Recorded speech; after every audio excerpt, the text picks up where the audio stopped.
Culture is not a microwavable event. It takes a crock pot approach. Of course, we all want change to happen immediately. That's human.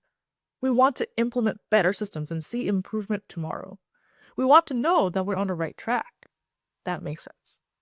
Unfortunately, that's not how culture change works. Rush it, and you get burnt edges and a cold center.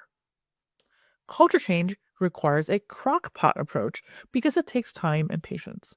We won't see the positive changes until they've been truly absorbed and felt across the organization.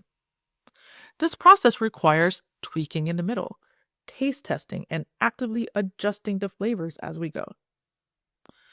Unfortunately, well meaning groups give up right here, where it's simmering but nothing looks different yet, where it gets effortful because it demands active participation. So, if you're in the middle of a culture change, here are 3 ways to adopt the crockpot approach. 1. Set appropriate timeframes. Think quarters and years instead of weeks and months. 2. Focus on managing commitment. When things get hard, name out loud, I know we're not seeing results yet, and that's uncomfortable, rather than pretending everything's going great.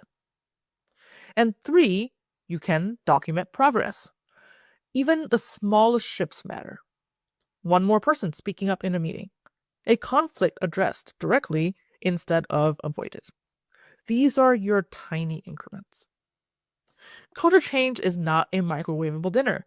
It's a crockpot stew that fills the house with promise long before anyone sits down to eat it.